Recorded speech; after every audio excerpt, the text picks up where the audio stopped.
What's up, coach? In today's video, I'm sitting down with Michael Keeler of Mark Fisher Fitness, and we're talking all about how to navigate the brick and mortar experience post COVID-19. Are you ready? Let's dive in.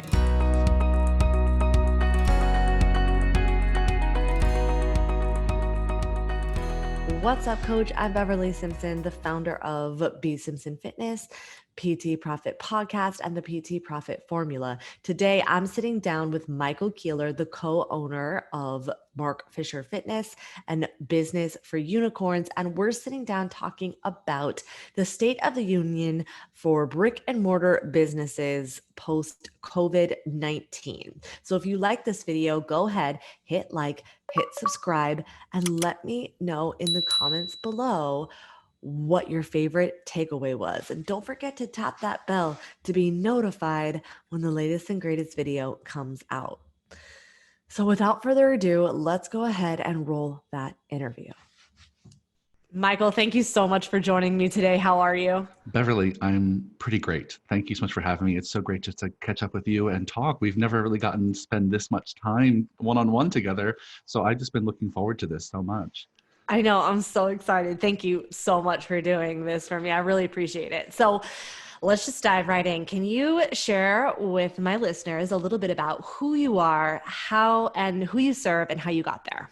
Yeah, great. Awesome. I'll give you my two minutes career story from the last 10 years. I'll just do the last 10 years. I won't go back any further. I've been best friends with a guy named Mark Fisher since we were in high school.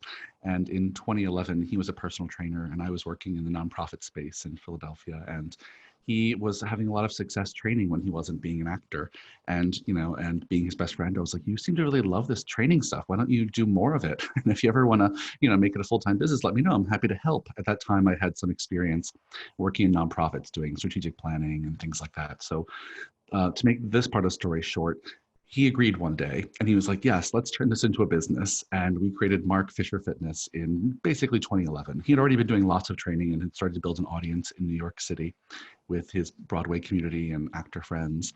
And together we just kind of poured gasoline on that fire. It was a good kind of fire, quality, happy fire. And we basically opened our first brick and mortar location in Hell's Kitchen in New York City in pretty much our doors opened officially at the end of 2011, beginning of 2012.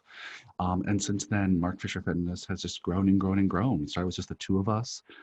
We've been on the Inc. 500 list of fastest growing companies in America twice. And so we just really grew very quickly. And it was such a fun rocket ship to be on. We opened our second location on the Lower East Side in 2016. We called that MFF Bowery because it was on a street called Bowery. So we had our two locations as of the beginning of COVID, which is no longer the case, which I'm sure we'll talk about. And right around that same time, in around 2016, Mark and I also launched a second company together called Business for Unicorns, where we help extraordinary humans become amazing leaders. We mostly focus on entrepreneurship in the health and wellness space. We do have some people that we're working with now that are not in fitness or nutrition space, but we mainly work with service-oriented companies to help them build an amazing brand, become great leaders, become great at the things that we think we excel at Mark Fisher Fitness. And so Business for Unicorns has been kind of my full-time job for the last 3 years, though I'm still very involved in Mark Fisher Fitness. And so that's been the last 10 years of my life. So Mark and I have remained friends all this time. We have a strong business partnership. Both of us have gotten married over this time. Now we're in the process of buying houses and I don't know, maybe starting families. I'll speak for myself, starting families. So it's been a wild 10 years with my best friend. That's amazing. And, Michael, for those of you who don't know Mark Fisher Fitness, which I can't even imagine that being the case, because when I came into the space, it was literally, I became a trainer, I think in 2012. And it was like, hey, you're a personal trainer. Have you heard of Mark Fisher Fitness? So I can't imagine that being the case of no one ever hearing of you. But, and you speak about it very humbly, but one of the things that I feel like Mark Fisher Fitness is known for is your incredible ability to create instant community, both as an employee, but also within your brick and mortar space. Yeah. How have you been able to do that? Yeah, well, I mean, it's a great question. And I feel like even though I've answered this question a million times, I don't know if I still have a succinct answer. Maybe, I don't know what that says about me. But I think it's twofold. I think for starters, we had some really good seeds in the beginning. In that very early, in 2011, 2012, we were really embedding ourselves in kind of New York City's theater community, right? Because Mark was an actor, I had been a dancer in a previous life. And so we knew a lot of arts people, a lot of performers, a lot of dancers, a lot of actors. And so we were really kind of attaching ourselves to what was already a thriving, really tight-knit community in New York City. So that was our start. Those are the seeds that we planted in 2011. And then from there, it's really been a journey of listening. I mean, when we teach now other entrepreneurs how to create culture, that one of the things that we stress the most is that creating culture is not something you can force from the top down. Creating culture as a leader, your job is to make space for a dialogue between your team and your clients and your community, and listen to what's working and what's not working and make changes accordingly. So creating a great culture and a great community is something you can't decide one day in a boardroom on a whiteboard. It actually has to be an organic evolutionary process where you as a leader are making space for and creating systems and processes that allow your team and your clients to communicate and have great dialogue about what makes the space feel safe for them, what makes the space feel welcoming for them, what are things that they don't like, what price points are working. All of that and a million more things all contribute to a sense of community, a sense of everyone in your space feeling like they are seen and heard and belong. And there's not one way to do that. It's like making a giant stew, and you have to start with quality ingredients, and then you have to kind of continue tasting it along the way, and it's good. The analogy starts to break down from there, but you get the idea. Yeah, no. It must be hard because when I was a fitness manager and I was in that brick and mortar space at Crunch, it was one of those things that always felt unspoken, but everybody Hmm.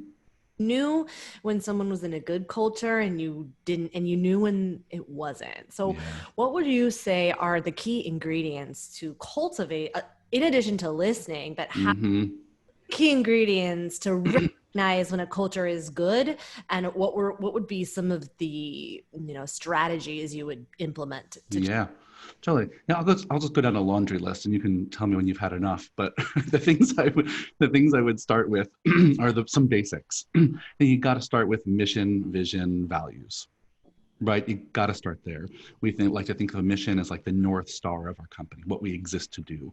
And Mark Fisher Fitness's mission statement is pretty lofty, but if you ask anyone who's worked for us for the last 10 years what it is, they all have it memorized. They can tell you at the drop of the hat what our mission statement is, because it's not just some cheesy phrase up on the wall. It's something that we live every day, and we kind of wove it into the fabric of how we do what we do every day. And so our mission statement is Mark Fisher Fitness exists to unlock and amplify each human's inherent power to live their best life. That's pretty lofty. It's pretty poetic, even if I have to say so myself. But it's really meaningful to know that's what we're doing every day. We're not going to work at a gym. We're going to work to help every human in that space unlock and amplify this inherent power they have to live their best life. And that feels like a really exciting motivation and purpose that drives us and our team and our clients every day. So mission, vision is having a clear picture of where you're heading, a clear picture of the roadmap ahead of you.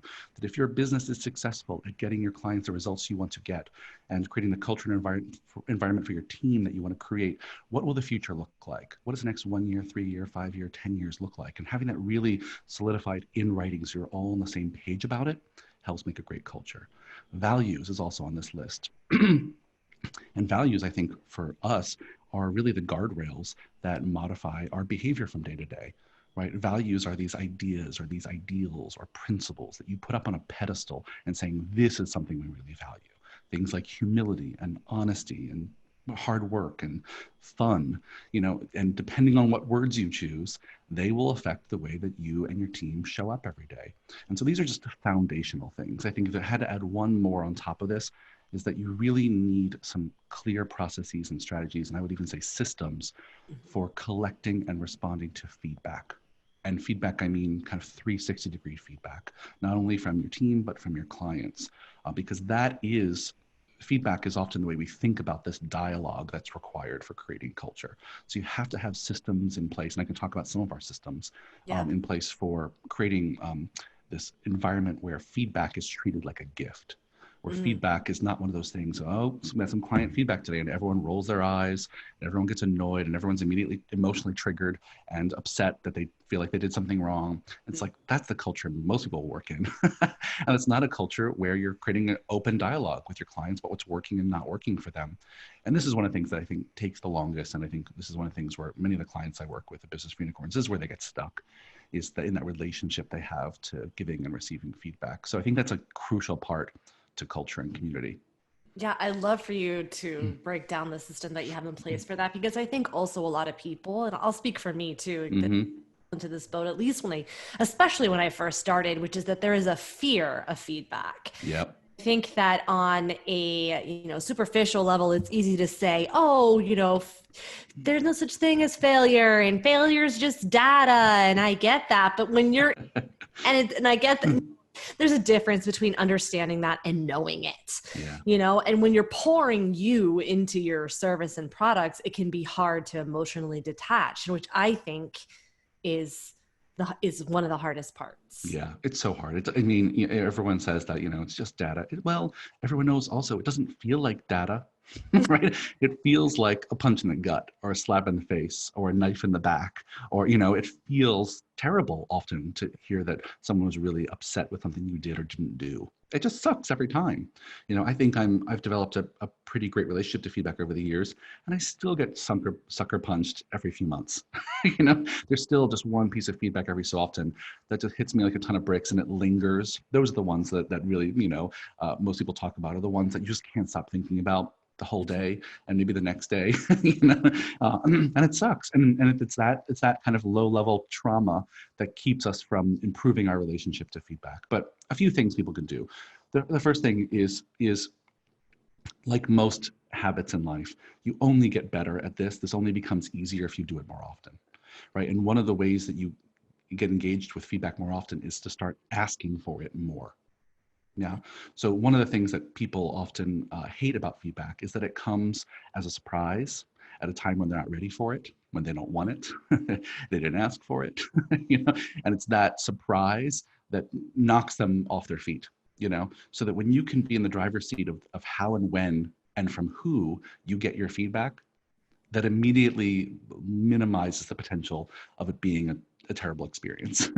If you can, for example, and all your listeners, I'll challenge all of you from this week, go find one person every week moving forward for the next month, to ask for a specific piece of feedback from. So an example might be, let's say I have a one-on-one with someone that reports to me.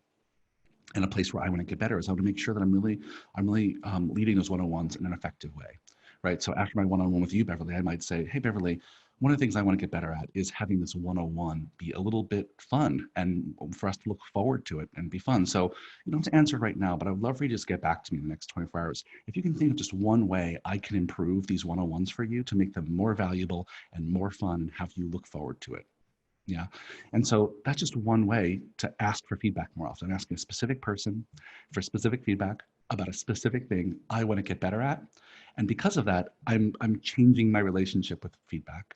It's not coming as a sucker punch out of in the dark. Right? I am asking for it. I'm leading into an area where I want to improve and asking someone, tell me how I can improve here. And that'll start to build the muscle. So that's one thing I think people can do. Does that make sense?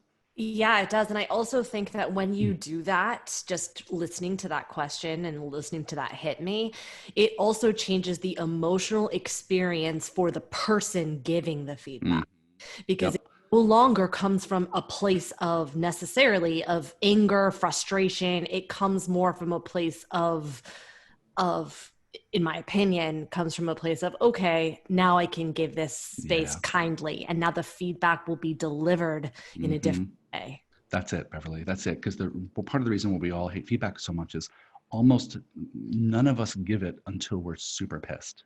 Mm-hmm. I don't know if I can say pissed on your podcast, but I just did. But yeah, yeah. We all wait because it's uncomfortable, so we avoid it, kick it under the rug. Oh well, it was just one time. Well, I'll get over it. Well, I'll probably never do it again. Well, I'm only working here for 6 more months. Whatever it is, they'll just avoid the conversation, avoid. So we only really give feedback when the discomfort gets so high. We're giving it this moment of real tension, of real frustration. And often then the issue has been going on for weeks or months or years.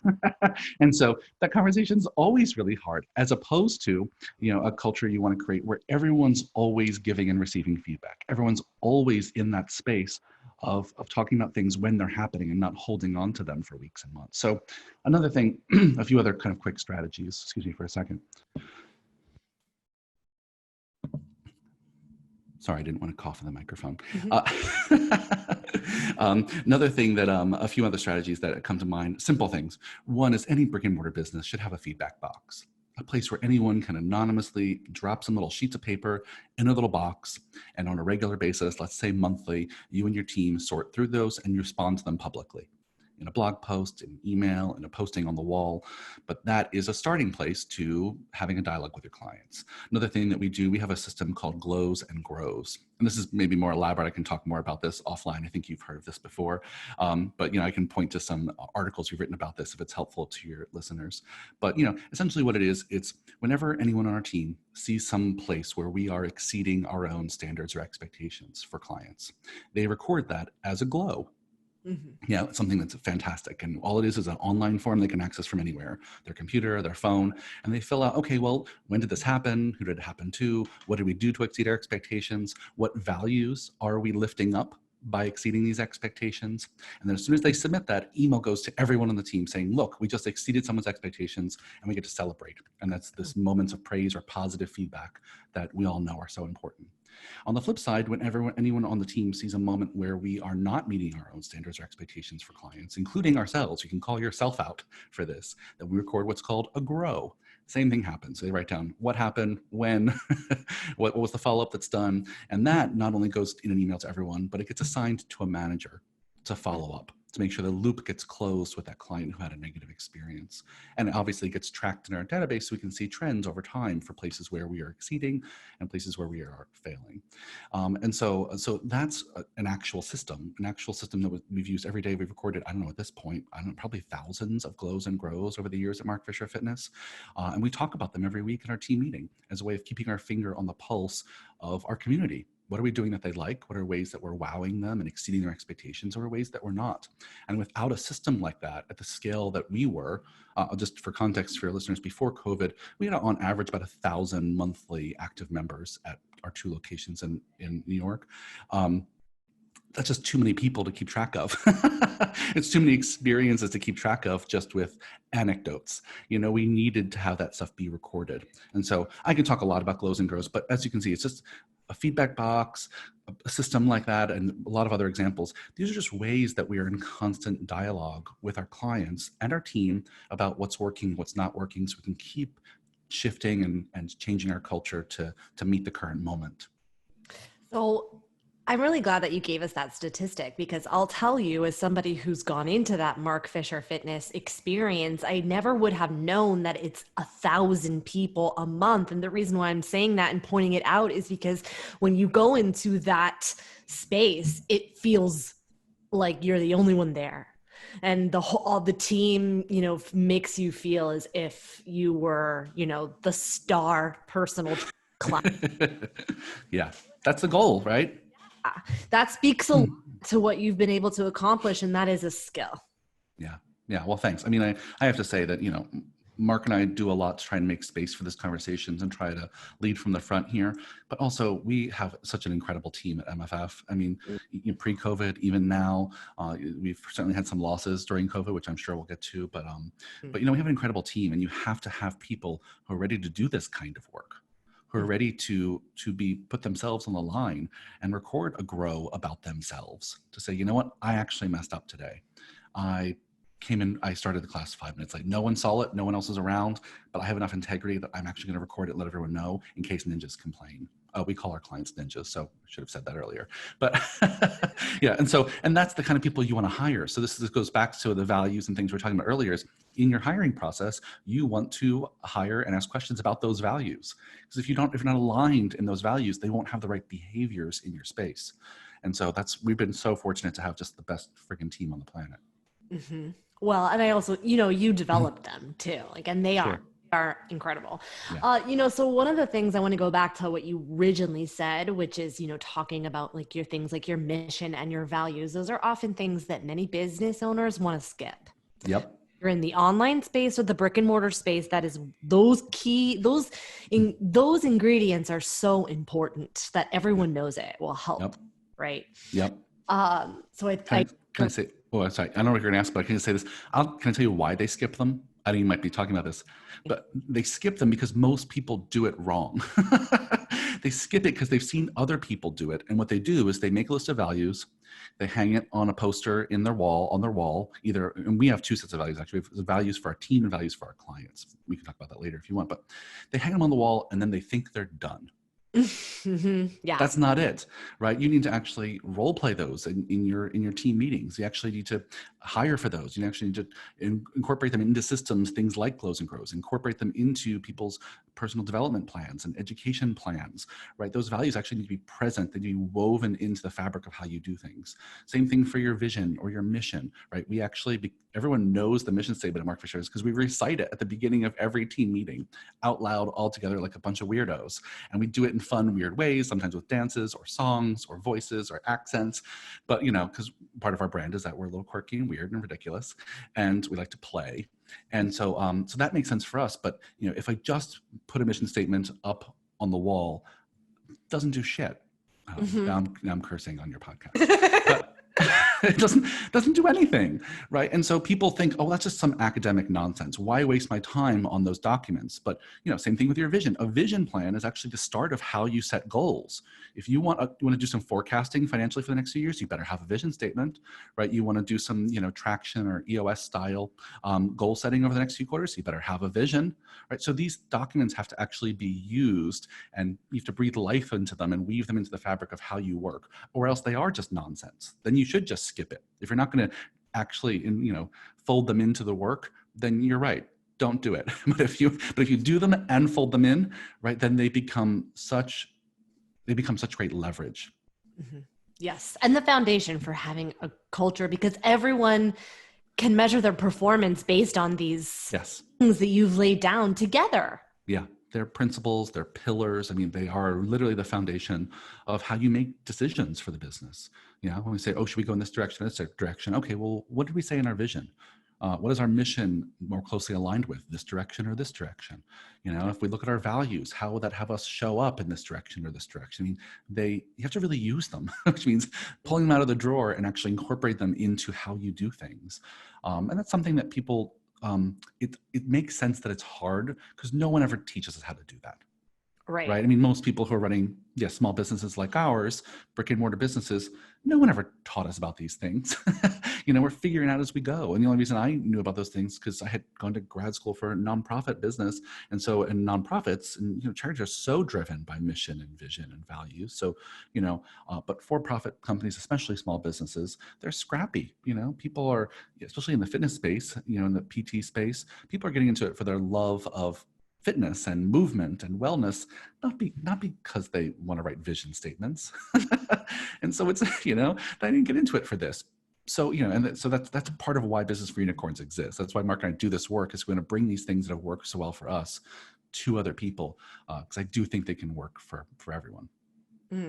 And there's two other things that you talked about, and whether you guys did this intentionally or not, you can speak to that. But something I did notice is that when you first entered the space, you had a very specific, I don't want to say ideal client, but you were speaking to one person. Mm-hmm. Inserted yourself into a fitness experience for people in the theater world. And the other thing that you do specifically too is that you speak to unicorns, you speak to ninjas, and you have also associated essentially an identity to people who enter the community, which is going to help people, tribal humans, feel like they are a part of something. Yeah, for sure. Yeah, for sure. Well, thank you for noticing those things, because yes, I hope I hope some people have noticed some of those things. But to be fair, though, Mark and I say this all the time, that early on, what we were doing at the first year or so was just selling stuff to our friends. specifically, I had just moved to New York in 2011, so I didn't have that many friends here, but I knew theater people, and we got each other. I was cut from that same cloth. But really, we were just selling to Mark's friends, who happened to all be theater people. But at some point early in the first few years, we did kind of formalize that understanding of, okay, our avatar is actually a gay man who likes theater in New York City, who's in his mid-30s, probably single. I could go on and on. And funny enough, I have kind of been pretty close to our avatar all these years. Now I'm married, so I'm not our avatar anymore. But being a gay man who doesn't really love fitness, who loves theater, comes from the arts, doesn't feel safe or comfortable in a kind of a traditional gym environment that's driven by a lot of what I'll lovingly call bro culture, those are environments that are not comfortable for me. And that's the avatar that we really kind of have had since the beginning. And we have a female version of that as well. But I think that's a place where people early in their business could do things differently, which is, I know early on the impulse for most brick and mortar business owners was, I serve everyone. Yes. I'm for everyone. I want to create services and price points that are great for everyone. And I get the impulse, right? I get the impulse. It's like, I want to serve as many people as I can. So why should I market to not everyone? Well, the reason is because you can't. Good marketing is specific messages to specific people about specific problems that you're specifically going to solve in a specific way. And so there's no way to do that well if you're trying to speak to everyone. So I think, early on we said, okay, well, not everyone's going to like us. We can't be for everyone. We're going to curse. We're going to swear. The voice of MFF has always been a little irreverent and quirky. And, frankly, you've been to the space. You've been to the space. It's like colorful and weird and glitter and, sparkles everywhere. And there's laser lights. And, at times there's been all kinds of weirdness happening as costumes and things. And that's not for everyone. Unicorn dolls for people to get on. Totally. It's like, it's like, we always said that it's like a 4-year-old was on acid who decorated the place. No, 4-year-olds, if you're listening, you should not do acid.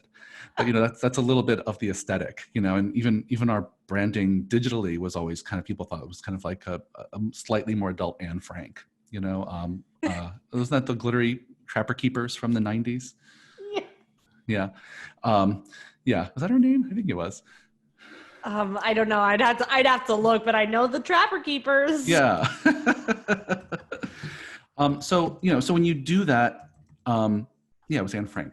I had to Google it to make sure I wasn't misattributing those stickers to someone else. So I think that, that's part of it. You have to decide who you're going to serve, which means in your marketing, you have to speak to specific people. It doesn't mean you're going to turn people away who come to your door who are not your avatar. It just means in your marketing, you have to spend all that time, money, and resources on speaking to specific people.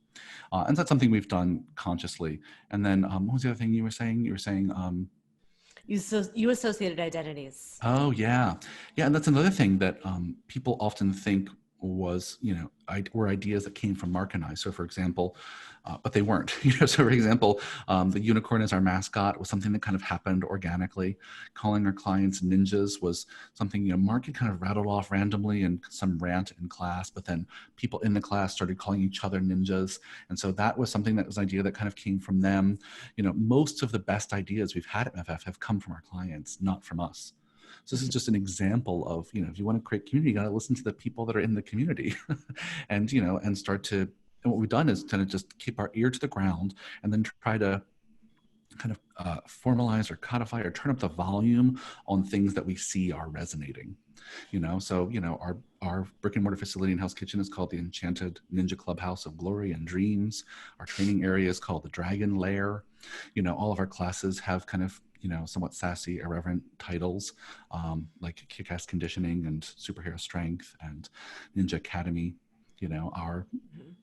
Our intro program where people first do is called Ninja Baptism, where you kind of have to come in and get baptized before you're allowed to take class. So, all of these things are ways, as you said earlier, to make people feel like they're part of something. We have a language and vocabulary, like every culture on the planet has its own language and set of norms. And I think that any good community has kind of clear things that distinguish them from other places. Yeah, I love that. So I'm curious, and I want to speak to this on a brick and mortar level, essentially, is that I know in the online space, you hear a lot of people say, talk to an ideal client, because if you speak to everyone, you speak to no one. But I think It's very challenging to do that in a brick and mortar space specifically. I feel like a lot of people in the online space resist it, but they don't have quite the financial burden, I'll say, for lack of a better word, because it's not that That's burden, but it is different. yeah. It's that I would call rent in New York City a burden. That's Yeah. fair. So there is a level of pressure, essentially, I feel like brick and mortar owners have. So what are some of the ways that you've overcome that type of resistance? How have you created that? Because if you look at a traditional gym space, they're for everybody. Yeah. Well, I would say this, that that I'm a little bit in a bubble in New York, right? In that we can afford to be only for a certain kind of people, because literally within walking distance are a few million people. Hmm. And I recognize fully that a lot of people, your listeners, might be in places where that's just not the case. They're in small towns or smaller cities or just mid-sized cities that don't have a million people on their doorstep. So we can afford to be very specific about who we're targeting. And we also were very confident that there were enough weirdos in New York City that there's enough weirdos who want to come to Mark Fisher Fitness, and I say that lovingly. I'm a weirdo too, but we often think of MFF as being this loving, this kind of aisle of misfit toys, people who don't want to go to CrossFit. They don't want to be on their own on a treadmill with their headphones on. They want people and stimulus and conversation. Not to say it's all extroverts, but we have some introverts as well. But I say all that to say that not every place can be a Mark Fisher Fitness. I wouldn't put Mark Fisher Fitness in small town Nebraska. Hmm. you know and so I say all that to say, even if you were in a small town and you want to and you have to niche down and define an avatar, I still think there's value to finding an avatar that's maybe not a specific demographic, right? Maybe you can't just serve just men in their 30s and 40s, right? But maybe your avatar is more around values, right? More around a worldview, more around how people think about their bodies, more around how people communicate and want to interact during their workouts, right? There's all kinds of ways you can shape and form your avatar.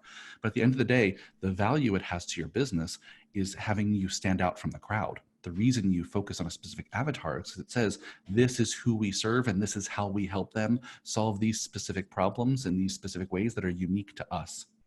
And if you can't do that, then you're just one of a million other options. And there's some people who are cool and they'll just shop for one of the million other options. And there's some people who want something special. And I think that's what most of us start open a business to do, is not just be, I'll use CrossFit, even though I have a lot of respect for them. I also like to make fun of them.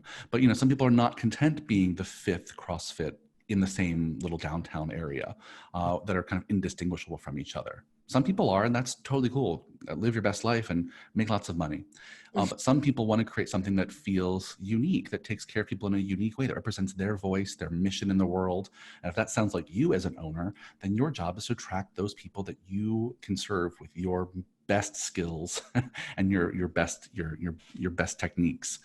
And I know that's you, Beverly. I know that you want to attract people who are going to resonate with the kind of work that you want to do, and so you have to find who that person is. And I know that that's worked well for you. And I love that you bring up, like, when we're talking about avatars, everyone wants to think, okay, what are these, three Mm-hmm. things? Well, how old are they? What are they? Mm-hmm. And there's so much more that goes into a person than their Yeah. gender, than their age and whatnot. Yeah, the two things we think of it as two categories when we write our avatar. We think of demographics and psychographics. Demographics are age, money, all that kind of stuff, the stuff you put in the census, and the other block of things are, what are their wishes and hopes? What are their fears? What are their challenges and pain points in life? Who do they confide in? What do they dream about? Like, all of that matters just as much. And you can find people who are all shapes and sizes and ages and incomes, who maybe resonate with you because they feel like their bodies are broken. They're people who've had long-term injuries, and that's certainly the case for a lot of PTs, is right. They attract people because they have this narrative about their body that it's just broken and it's always going to be broken, right? And that's a powerful message to have front and center in your marketing and your advertising, because that will attract people who have that same narrative about themselves. And that can be a 20-year-old or it can be an 80-year-old. It doesn't matter. So good. So Yeah. true. So I would love for you to speak a little bit about how, because you talked a little bit about pre-COVID, right? Mm-hmm. Awesome, thriving, every Mm-hmm.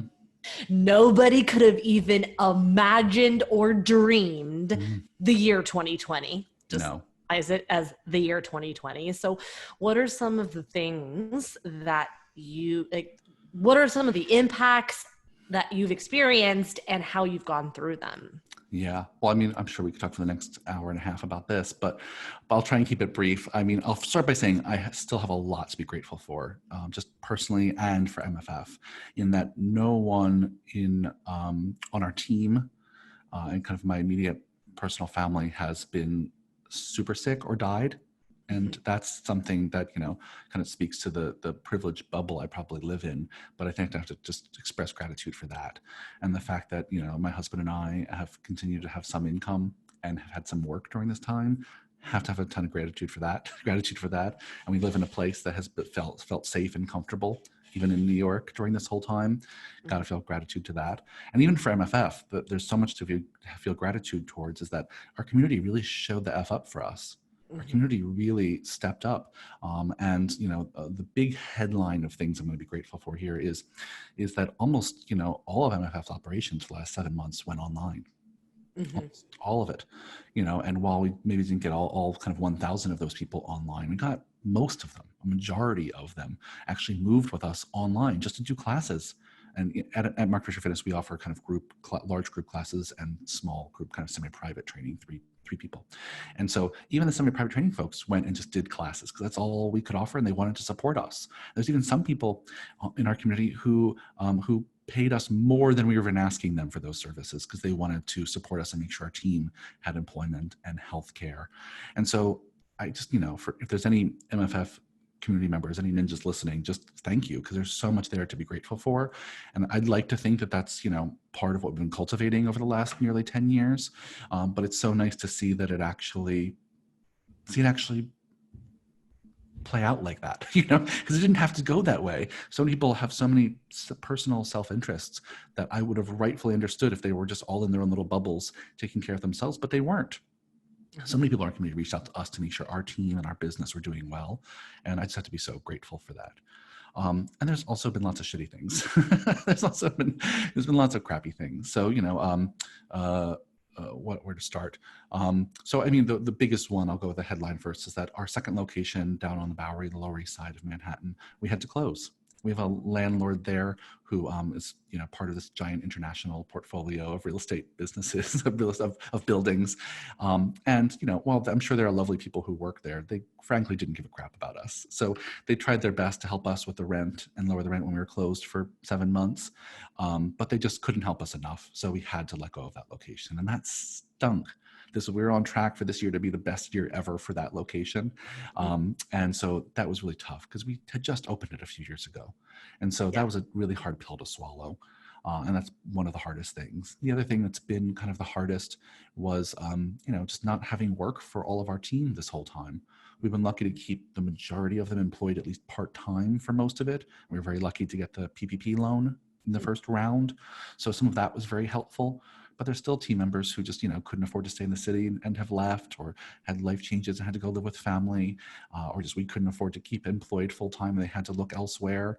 And so all of that has been really hard because we were a tight knit group, and to see everyone kind of distribute and disperse for no fault of our own, has been one of the toughest. So anyway, those are the headlines. I'm happy to dive into anything more that we did or didn't do that you think your listeners will find useful, but those are the positives and negatives Well, that I think of first. the reason why I wanted to bring it up is because of the mental resiliency that I feel is undervalued when it comes to starting a business. It's so easy to get in sweat, whether you're doing online or brick and mortar. It's easy to get into the let me just post this one post. Oh my gosh, I made $1 million. And that's just not how it works at all. And the type of mental resiliency that you need to have to own a business and build a business is, in my opinion, undervalued. Yeah. Well, I'm so glad you bring that up. I don't know if you know Dr. Lisa Lewis. Do you know Dr. Lisa Lewis? She's a psychologist. She works in the fitness space, works with a lot of athletes, performance coaching. She's married to Tony. Yeah. Yep. She talks a lot about resilience, and in fact, just did a workshop for us, Business of Unicorns, not that long ago on the topic of resilience. So if anyone wants to learn more about this topic, she's great at it, and can do a presentation to your team or work with you one-on-one. So shout out to Dr. Lisa Lewis. But I'm so glad you brought it up, because it's really tough. I think one of the things that we try to get all of the entrepreneurs we work with and Business for Unicorns to do, especially over the last 7 months, is really understand their relationship to self-care. Because we do spend so much of our time helping others that as helping professionals, we often put ourselves last. At a moment like this, when literally the foundation of our businesses and the foundation of our lives and our communities in many cases have been just shook, how we respond in terms of how we take care of ourselves is just so important and undervalued, and I think speaks to this resilience you're talking about. One of mine and Mark's kind of mentors, someone we've attended classes, we've read books, is a guy named Dr. Richard Boyatzis. I think he's a professor at Case Western University. He's written a few books with a partner, and one of the ways that he talks about self-care in this way, and it has to do with resilience, is he talks about this kind of chronic stress that leaders are under, not just during times of COVID, but all the time. That we're constantly making decisions on behalf of people. We feel the weight of the business on our shoulders, that burden of rent, that burden of, if we don't make money, my team can't get health insurance. That burden, right? That ongoing kind of chronic stress that many small business owners and leaders are under. And he says, his research has shown that, one of the ways to combat that is through what he calls renewal activities, which is not the same as rest, right? He's not talking about, the way you take care of yourself is like lots of naps and massages, though naps and massages are great, right? You should totally have naps and massages. but he really is talking about activities that fill you up, activities that give you a sense of hope, activities that give you a sense of compassion, activities that give you a sense of play, activities that connect you to something larger than yourself, give you a sense of gratitude and contribution, right? Those activities, if you can weave them into your life, will help you be more resilient, will help you stay on the positive side of that psychological cycle of up and down.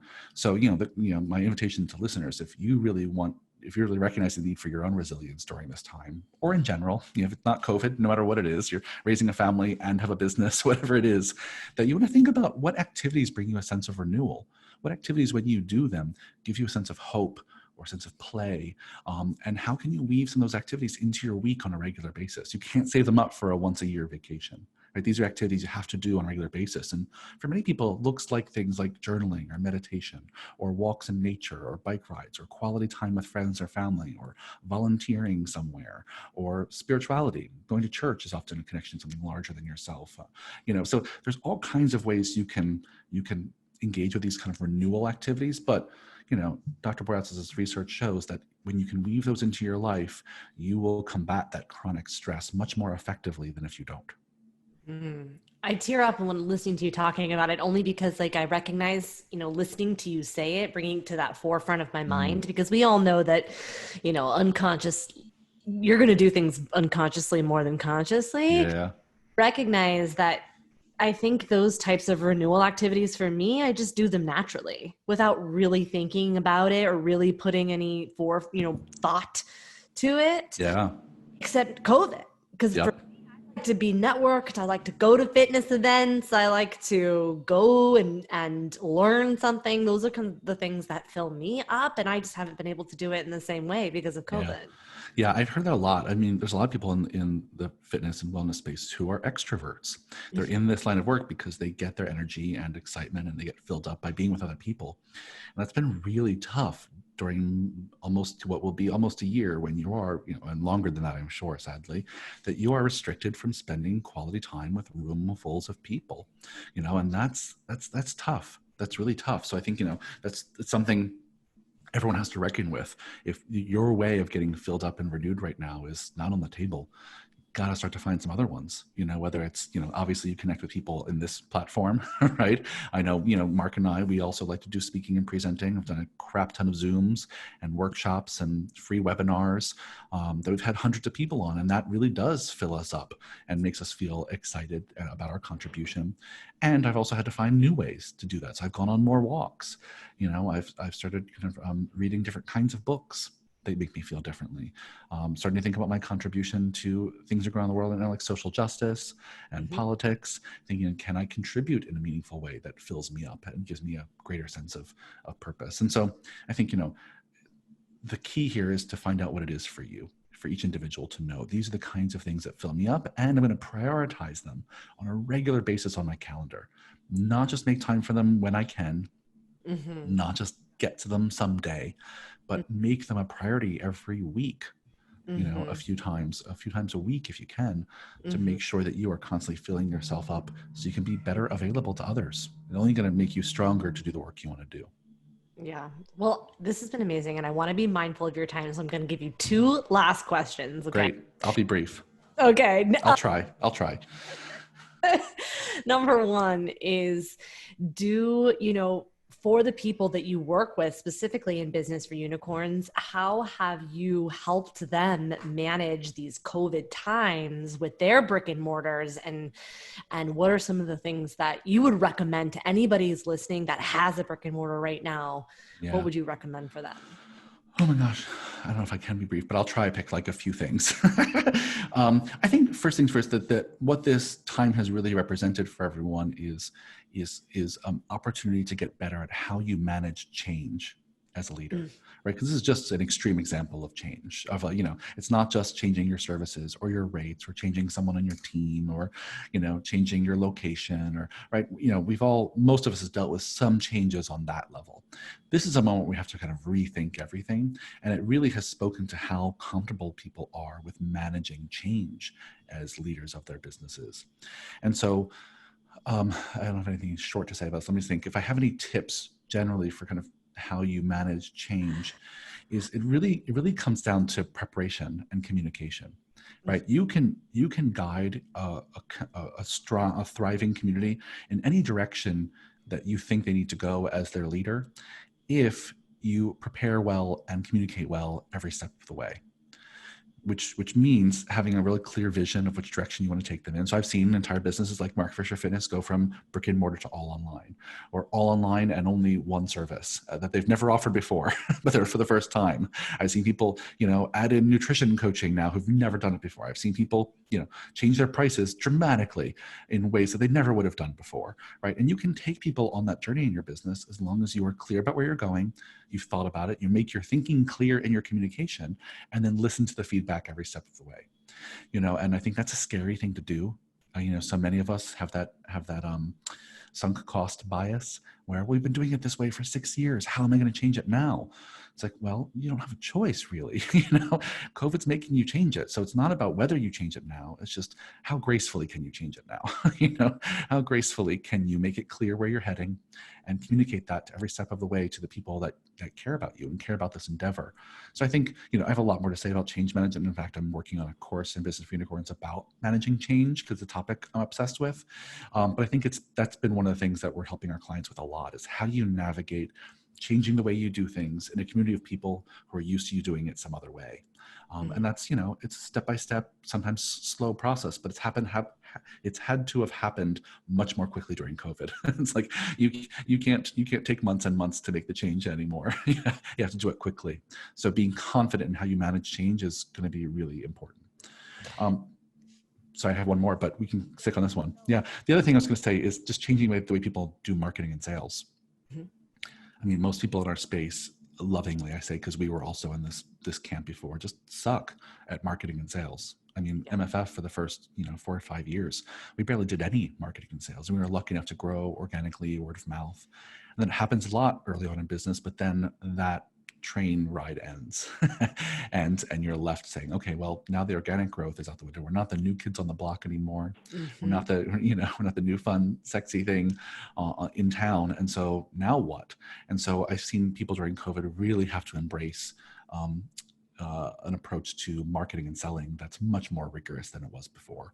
They really have to get good at three things, I think, testing, ads, seeing what works, follow up with every single lead they generate, and then really asking for the sale specifically. Those are the three things I think people are afraid to do. And you can't be afraid to do that right now. It's because once you get a lead, it's like gold. And so I think, two things: managing change well, really embracing marketing and sales in a way that maybe they haven't before. Those are the things I think I'm talking to most people about over the last 7 months. Yeah, I always talk about guessing, testing, and assessing, being able Great. to assess and then make change, make decisions based on what's happening. I Yeah. think what you said is super powerful in terms of getting, managing change, because I take a look at things like people want to fight for their limitations. But if you look at examples like Blockbuster and Mm-hmm. examples like, Blockbuster's the famous one where they just really resisted Mm-hmm. change. Yep. What happened? Yeah. And fitness is changing in the same, not in the same way, but it is changing. And you're either Yeah. going to get on board or get left. Yeah.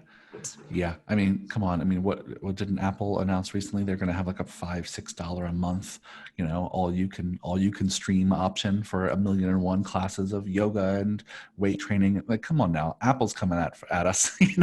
You got to be nimble. You got to respond. People are having more and more options, more conveniently and cheaper than ever. And so if they're going to spend as much as we have to charge at a training studio or a PT studio or whatever you are, if you're going to charge as much as we need to charge to do what we do in brick and mortar, you need to be great. You need to stand out from the crowd, and you need to have a really good marketing and sales process.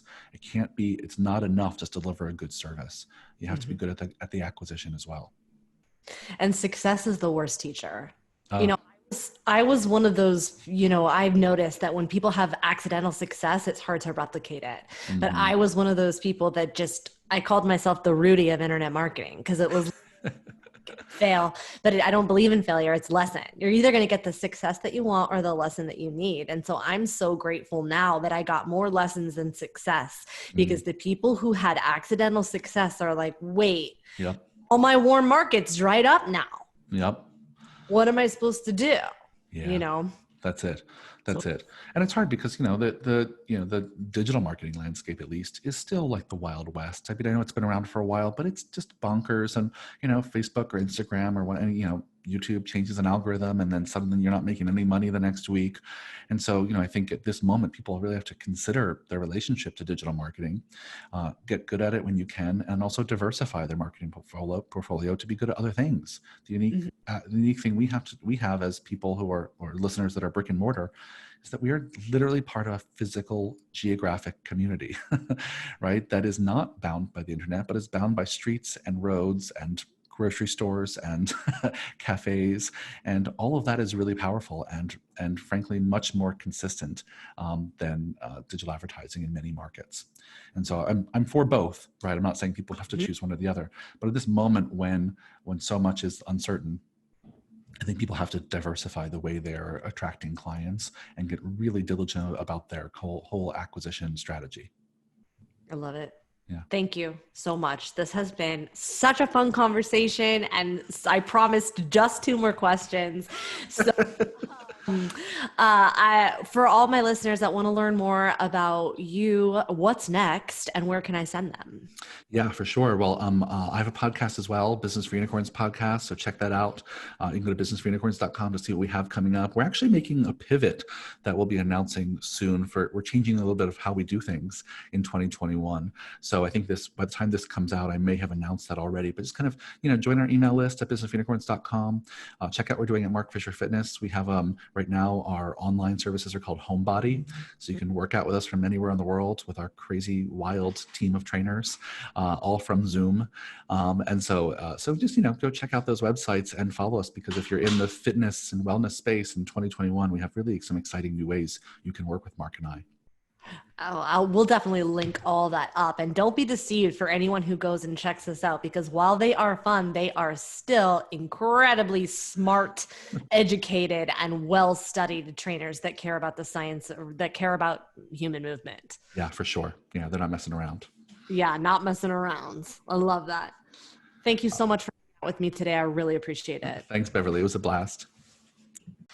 Thanks so much for hanging out with us today. If you like this video, chances are your friends will too. So go ahead, hit like. And if you haven't already, subscribe and share this video with your friends.